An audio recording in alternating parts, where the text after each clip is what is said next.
Olá, muito boa tarde a você, conectado conosco aqui pelo Notícias Agrícolas. Está no ar mais um boletim, já com o fechamento do mercado, olhando para o que está acontecendo com a soja em Chicago. E não foi um dos melhores dias, não. A gente está falando de 20 pontos de queda nos principais vencimentos, trazendo aí a soja para baixo dos $12 por bushel, patamar que ela vinha se segurando aí já há algum tempo. Indica alguma coisa essa perda dos $12 por bushel? O que a gente tem que entender e analisar do mercado e principalmente o que o produtor tem que entender em termos de precificação e determinar aí o melhor momento para participar. Quem traz dicas para a gente hoje é o meu amigo Enio Fernandes, lá da Terra Agronegócios, já está aqui comigo no vídeo. Seja bem-vindo, meu caro. Obrigado por estar mais uma vez conosco e nos ajude a entender esse movimento de hoje, Enio. Chega a preocupar, 20 pontos de queda, a gente olha ali para Chicago, acaba vendo que perdeu aqueles $12 por bushel que vem garantindo aí um suporte já há algum tempo. É preocupação ou está tranquilo, Enio? Qual que é a sua análise? Conta pra gente. Alex, primeiro eu queria agradecer a oportunidade de estar trocando ideia com vocês novamente. Vamos lá. Por que se planta agora nos Estados Unidos? Porque agora é a janela ideal. Então, nesta época do ano, é onde chove e as projeções são de chuva para os próximos dias, naturalmente. Então, você naturalmente tem uma condição boa de plantio agora nos Estados Unidos. Outro ponto, é definitivo esse clima bom nos Estados Unidos? Não, não é. Eu nunca, na minha história de analisar mercado de soja, tentar entender as movimentações do mercado de soja e milho, eu nunca vi uma safra perfeita do começo ao fim. Eu já vi recorde de safras fantásticas, mas durante esse desenvolvimento você tem incertezas climáticas. Nós só estamos a 3 dias do mês de junho, só 3 dias. E a gente tem junho, julho e parte de agosto ainda para verificar qual vai ser o potencial dessa safra nos Estados Unidos. Aí a pergunta, não, então eu posso ficar tranquilo. Muito pelo contrário, muito pelo contrário. A gente fala de volatilidade, nos nossos papos que a gente conversa aqui, nessa troca de ideia, de informação que nós temos, várias vezes a gente fala de volatilidade e a gente ressalta que fala-se em volatilidade e o produtor ou a pessoa que opera Chicago pensa em volatilidade só para cima. Olha o que aconteceu.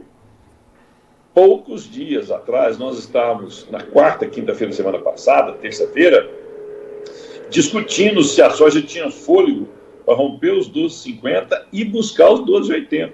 Nós estamos no Chicago agora a 11,84 na mesma posição. Ou seja, em poucos dias perdeu 80 cents. Como em poucos dias atrás ela tinha ganho 80 cents. Aonde eu quero chegar? A volatilidade é intensa, as oportunidades vêm, não são duradouras, as baixas não são eternas, as altas não são eternas, e o produtor ele tem que começar a tomar cuidado com as dívidas que ele tem para 2025, já contraídas, tanto em dólar quanto em reais, e com alguns custos que são fixos, prestação de máquina, despesa da fazenda, o custo de vida pessoal dele.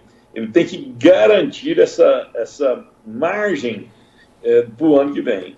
Então, ele tem que ficar muito atento. Os próximos 60 dias serão cruciais para a definição do preço, tanto da safra nova como da safra velha. Ô Enio, diante dessas suas considerações e olhando aí para aquele patamar, né, dos $12 por bushel, não está definido, então, o preço, não é uma tendência de queda nesse momento, e pelo que eu entendi, quando você fala de mercado de clima influenciando, ainda vai ter muita volatilidade e oportunidade aí para o produtor. Quando ele tem que tomar como prioridade as negociações, a partir de que patamar, enfim, como ele toma essa decisão? Primeira coisa que o produtor tem que ter na mão. Fora isso, sem isso, gente, não tem gestão de risco. Não existe gestão de risco. Ele tem que saber o custo de produção dele. Se eu não sei meu custo de produção, qualquer patamar de preço é ruim, porque ele não tem certeza da margem que ele tem, ele sempre quer vender o mais caro possível. Se você tem seu custo de produção, você cria uma estratégia de comercializar. Então, o primeiro dever de casa do produtor é ter seu custo de produção na mão. Ele precisa, isso é básico. Depois de construir, ter noção bem aproximada desse custo de produção, o que ele precisa ver? Como é escalonada a dívida dele e como ela é redeada, se ela está lastreada em dólares ou em reais, com o custo de produção na mão, sabendo o escalonamento da dívida, quando que ela vence, as parcelas, né? E sabendo se ele deve em dólar ou reais, fica fácil dele ter tomar decisão, fica fácil das consultorias ajudar esse produtor. Agora, se ele não prestar atenção, passa o mercado de clima, passa os melhores momentos, ele vai segurar para vender lá na frente, aí lá na frente ele está a refém da sorte. E um negócio desse tamanho que a gente tem hoje, você não pode estar refém da sorte, até porque as margens foram muito espremidas. Muito bem. Agora, quando você fala de os próximos 60 dias serão cruciais, o que você está vendo, Enio? Por que você fala isso? O que vai acontecer nesse prazo? Então, vamos lá. Nos próximos 60 dias, grande parte da safra norte-americana já vai estar quase que definida. A soja vai ter enchido o grão, você vai ter um potencial produtivo mais projetado, pode ter problemas na colheita, pode ter um vendaval que destrói os armazéns, pode, mas a chance de você correr, historicamente, é mínima. Em condições normais de temperatura e pressão, daqui a 60 dias você tem a cara da safra norte-americana. E aí, a atenção do mercado está voltada só para lá. O produtor, ele não precisa vender tudo agora. Ele tem que fazer um escalonamento. Oportunidades terão? Terão. A soja americana nem terminou de ser germinada, nem terminou de ser plantada, não está nem florando ainda. Está muito cedo. Nós estamos indo para lá daqui a alguns dias, né? Verificar, criar conexões, né? E networking, mas também ver a cultura norte-americana. Tem muito caminho para andar ainda. 60 dias, esses próximos 60 dias vão definir bastante, principalmente do milho, e muito da soja vai estar definido o tamanho da safra dos Estados Unidos. Na hora que chegar em agosto em diante, o mercado vai parar de olhar para os Estados Unidos e vai começar a olhar aqui a próxima safra do Brasil. E se nós tivermos uma safra normal, não estou falando uma super safra, né? Só uma safra normal, é plausível que nós tenhamos uma safra acima de 163, 165, talvez até 170 milhões de toneladas. É muita oferta. E o problema não é demanda. A demanda está boa. Demanda a gente está encontrando todo ano. O problema é que a nossa capacidade de oferta está maior que a capacidade da demanda crescer. Por isso que eu acredito que esses 60 dias vão ser extremamente importantes para os produtores, para os demandadores também, quem precisa desse grão. E todos estão atentos agora. Enio, vamos analisar um pouquinho a soja americana, porque, como você bem pontuou, tem a ver com o que vai acontecer com a soja americana. Mas, até o momento, está indo tudo bem, né, Enio? Inclusive um plantio antecipado aí, ou pelo menos dentro das melhores janelas aí de plantio, já dá uma indicação de como vai ser a produção, Enio? Em teoria, a plantar cedo você tem mais produtividade nos Estados Unidos. E isso é uma sinalização de preocupação para nós. Mas lembra o seguinte, né? Olha o que aconteceu nas últimas 4 safras aqui. Tivemos quebra nos Estados Unidos, depois tivemos quebra na Argentina, depois tivemos quebra por seca no Rio Grande do Sul, e esse ano nós tivemos quebra no centro-oeste brasileiro, principalmente no Mato Grosso, quebra de produtividade, e agora, no momento da colheita, a safra, 75% da safra gaúcha já estava colhida, maior produtividade da história projetada, em 10 dias tudo mudou.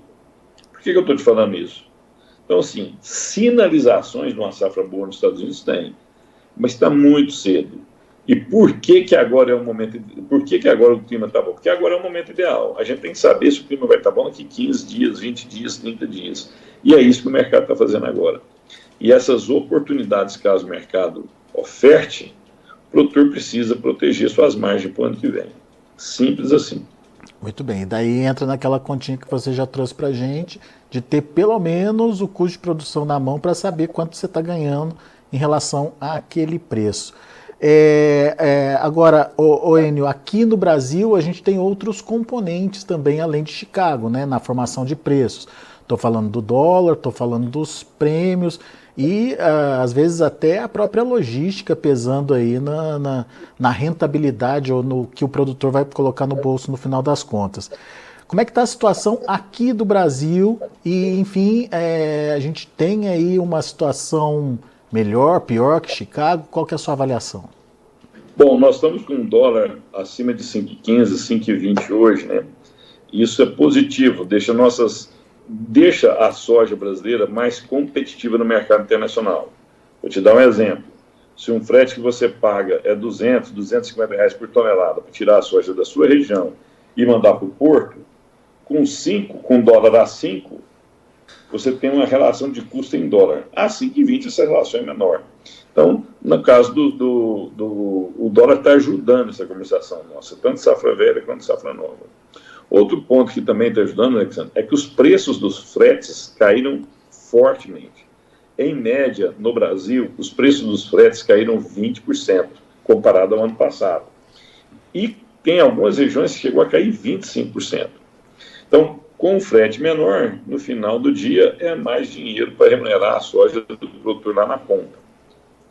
E os caminhoneiros, as empresas de logística, as transportadoras, estavam esperando com ansiedade a chegada do milho de segunda safra, para ter a oportunidade de majorar um pouco esse frete. Qual que é o problema? A área plantada de segunda safra diminuiu. O clima do Mato Grosso do Sul, São Paulo e no norte do Paraná é um clima que está deteriorando o potencial produtivo. Então é menor volume de milho a ser produzido. Se é menor volume de milho a ser produzido, é menor volume de milho a ser também transportado. Aonde eu quero chegar, eu não vejo uma pressão de frete muito, muito forte daqui para o final do ano. Os números estão mostrando isso. Se o produtor está com dificuldade financeira, os caminhoneiros e os operadores logísticos, as transportadoras também não estão com uma dificuldade enorme. O pneu não caiu, peça não caiu, combustível não caiu.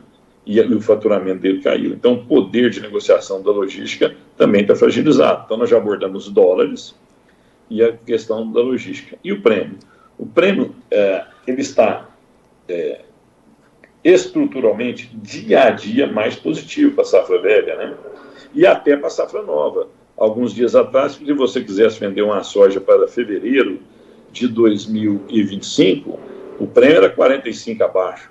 Hoje nós estamos falando de 30 abaixo, 28 abaixo. Então, mostra que os prêmios estão melhorando. A gente chegou, essa soja que está colhida agora, nós chegamos a pagar 80 abaixo, 100 abaixo. Nós estamos falando agora 30 acima. No mês que vem, 50 acima. Então, os prêmios também estão melhores. O produtor tem que tomar cuidado agora de pegar esse momento que vários itens que compõem o preço dele estão melhor e estar muito atento às oportunidades que o mercado está dando dele proteger a margem para o ano que vem. Pois é. Essa questão dos prêmios é importante de destacar, porque o prêmio está aumentando.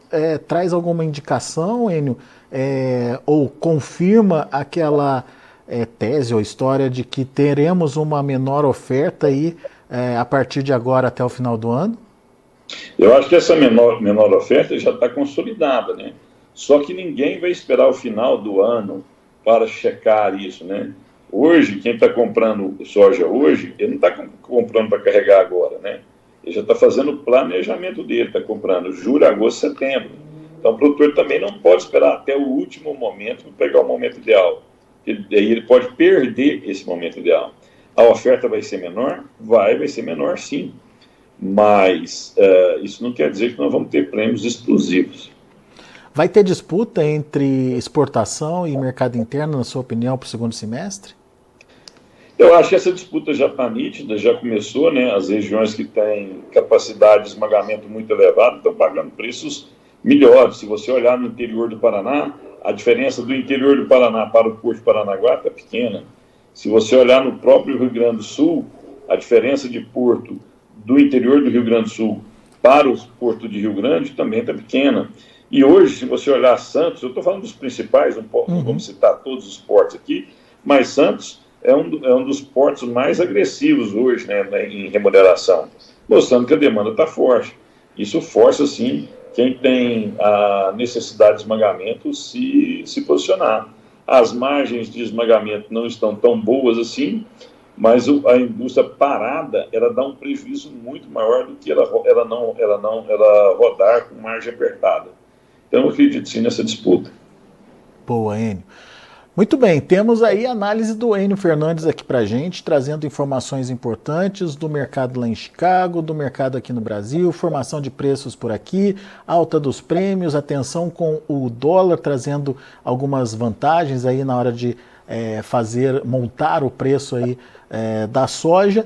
E fica aquela pergunta, né, Enio? Soja perdeu aí o patamar dos 12 por bushel em Chicago. Será um movimento definitivo para os preços? Me parece que não, né? Não, na minha visão não é definitivo, está muito cedo para uma afirmação dessa, mas isso também não é para deixar o produtor na zona de conforto, esperando sempre o melhor preço, né? Repito, nós perdemos 80 cents em pouquíssimos dias, né? Olha o tanto de dinheiro sobre a mesa que não foi capturado, né? Isso é muito importante.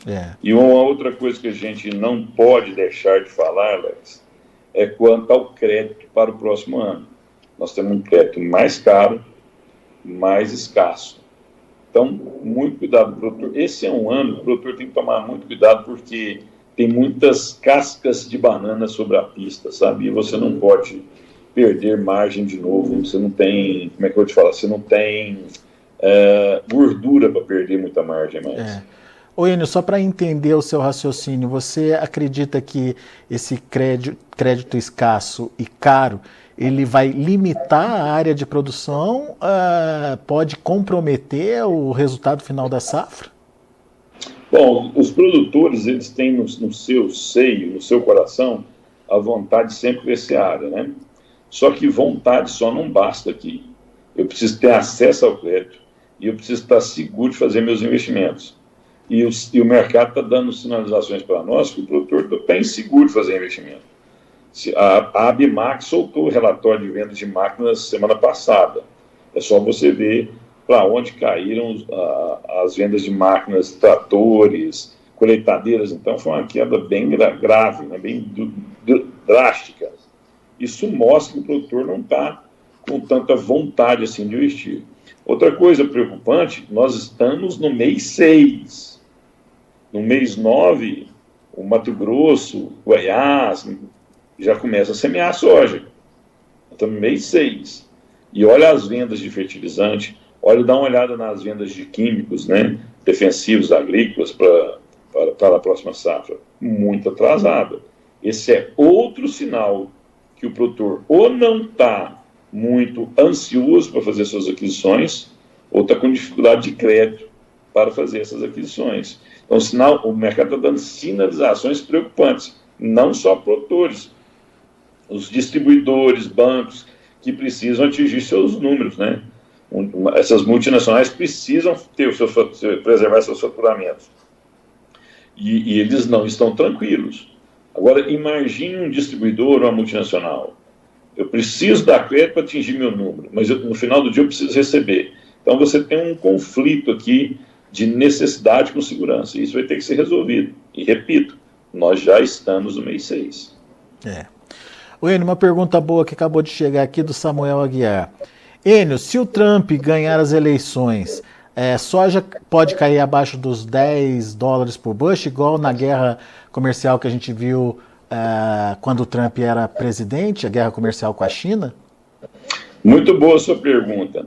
Samuel, inteligente sua pergunta. Mas vamos lá. Por que cairia? Porque o Trump, a China, em retaliação a Trump, evitaria de comprar nos Estados Unidos. Aí ela teria que se abastecer aonde? Na América do Sul. Na América do Sul, quem tem soja para ofertar? Argentina e Brasil. Só que a Argentina é mais farelo e óleo. Sobraria o Brasil. Se ela caísse abaixo de 11 bushels points, que você está falando, isso me sinalizaria uma alta dos prêmios para tentar retirar essa soja da mão do produtor brasileiro. Isso pode acontecer? Pode, já aconteceu no passado, pode acontecer. E aí eu volto ao tanto que o clima é importante, Alexander, e o Samuel Guiar também.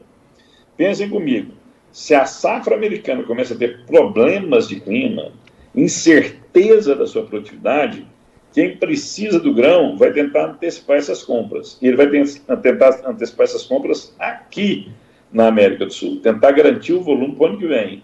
E isso faz com que os prêmios melhorem, isso também faz com que Chicago melhore. Então, é tudo um peso e contrapeso. Se realmente o Trump ganhar e ele for tão incisivo quanto ele é no discurso, você pode ter uma retaliação da China, uma guerra fria novamente surgindo, né? Isso já está acontecendo. Se você vê as declarações do Biden também contra o governo chinês, né? Parece que isso já está posto sobre a mesa. A intensidade disso que é que pode mudar. Geralmente parece que o Trump é mais agressivo nesse posicionamento, né? E isso pode fazer Chicago cair, mas em contrapartida vai fazer os prêmios subirem aqui no Brasil. Mas daí o Samuel faz uma contra-argumentação aqui, mas as trades não aproveitariam essa situação para derrubar também os prêmios aqui, Enio? Se o Chicago cai e os prêmios caem, o que acontece? O produtor brasileiro retrai a sua venda, ele para de vender. Se o produtor brasileiro não está vendendo aqui e o americano não está vendendo lá, não é muito lógico isso, sabe? Se eu não estou vendendo, preços... Tem que ofertar mais para tirar esse produto da mão do cara, né? É isso. E outra coisa, a necessidade que o produtor brasileiro tem de vender, que o produtor argentino tem de vender e o produtor americano tem de vender, do outro lado da mesa o comprador tem de comprar. Ele não pode esperar até o último minuto também. Só o frete de tirar um navio daqui e mandar para a Ásia, para a Europa, nós estamos falando de 40, 45 dias. Eu tenho que comprar isso antecipadamente. As trades agora já estão fazendo contratos de fretes para 2025. Já estão fazendo agora. Então você não pode ficar esperando. O mercado não funciona assim. E outra coisa, vamos imaginar também quais seriam as ações dos fundos de investimento. A não venda do produtor brasileiro. Porque se as trades chamam o mercado muito para baixo, através dos prêmios, e a China não compra dos Estados Unidos numa possível eleição do Trump, respondendo ao Samuel Guiar, o que acontece? Os fundos vão se proteger de uma possível alta, vão comprar Chicago. E no fim do dia a gente tem uma ideia equivocada das trades, né? Preste atenção que eu vou falar para os senhores. A trading, ela não é especialista em comprar e vender Chicago. Ela não é especialista em especular com Chicago. Quem é especialista em especular com os preços das commodities são os fundos. As trades são especialistas em logísticas. O que ela faz muito bem? Ela faz uma logística de grande volume com baixo custo. Ela comprou do produtor, na hora ela vende. Ela já definiu a margem dela na hora. Ela não quer saber se está a $10 por bushel, 12, 15 ou 14. Ela, ao comprar de você, Samuel, ela vende na outra ponta. O que ela é muito boa. Qual que é a vantagem competitiva de uma grande trader? É a logística. O grande operador de mercado especulativo são os fundos de investimento, são os fundos de hedges. E a gente acha que são as trades que fazem isso. Não são. São os fundos. Muito bom. Bom, tem mais pergunta aí, o pessoal participando aqui com a gente. Agora é o Nilson Correia. China já comprou tudo o que precisava ou vem ainda forte para o mercado, Enio? Não comprou. Não comprou tudo que precisava. Na verdade, que como eu falei para vocês, né, eles estão comprando julho, agosto, setembro agora. Está longe disso. Tem um caminhão de soja ainda para ser vendido. E ela está hoje privilegiando a América do Sul porque aqui tem safra. E lá, a gente está no finalzinho da safra passada deles, né? Eles vão começar a colher setembro, outubro, né? Nós já estamos em junho, então é o finalzinho da safra antiga. O estoque, naturalmente, é menor. Então é aqui que eles estão buscando. Boa. Obrigado, Nilson. Obrigado, Samuel, pela participação. E também ao meu amigo Enio Fernandes por estar aqui trazendo um pouquinho do conhecimento dele para os nossos internautas e principalmente dedicando esse tempo aí para conversar com os nossos amigos aqui do Notícias Agrícolas. Obrigado, viu, Enio? Volte sempre, meu amigo. Queria agradecer ao Samuel, agradecer ao Nilson, agradecer a vocês do Notícias Agrícolas. Segue lá a gente nas mídias sociais, a gente sempre está mostrando essas entrevistas aqui, alguns pontos interessantes, sempre focado em mercado, nada familiar, nada que não seja de mercado. Instagram, Twitter, Facebook, segue a gente lá. Um grande abraço e uma grande safra a todos. Boa, Enio. E lembrando a vocês também que estão nos acompanhando pelo chat do YouTube, não se esqueçam aí de fazer a sua inscrição aqui no YouTube oficial do Notícias Agrícolas, não se esqueçam de deixar o seu joinha, o seu like aí pra gente e, claro, acione o sininho lá para sempre que tiver informação nova, informação fresquinha aí no site, você ser avisado pelo YouTube também, combinado? Meu amigo, grande abraço, até a próxima. Um abraço, tchau. Tá aí, Enio Fernandes, Terra Agronegócios, aqui com a gente, trazendo as informações do mercado num dia negativo para a soja lá na Bolsa de Chicago. Vamos ver como é que foi o dia? De olho na tela. Soja para julho, 11 dólares e 84 centes por bushel, portanto perdendo o patamar dos 12, queda de 20 pontos e meio. O agosto perdeu 21 pontos, fechou a 11,82. O setembro, 11,62, perdendo 22 pontos e meio na sessão de hoje. Novembro, 11,63, queda de 20 pontos mais 75. Esses são os números da soja. Vamos ver o milho? Para julho, 4 dólares e 43 centes por bushel, queda de 2 pontos mais 75. Setembro, 4,49, queda de 4 pontos mais 75. Dezembro, 4,62, recuando 4,25. E o março, já de 2025, 4,75, queda de 4 pontos. Vamos ver também o trigo. Trigo no vermelho, julho, 6 dólares e 72 centes por bushel, queda de quase 6 pontos. Setembro fechou com baixa de 5 pontos e meio a 6,94. Dezembro, 7 dólares e 18 centes, perdendo aí 5 pontos. E o março, 7 dólares e 36 centes por bushel, uma queda de 4 pontos mais 25. Muito bem, são já os números de fechamento do mercado lá na Bolsa de Chicago. A gente vai ficando por aqui, agradeço a sua atenção e a sua audiência. Notícias Agrícolas, informação agro relevante e conectada.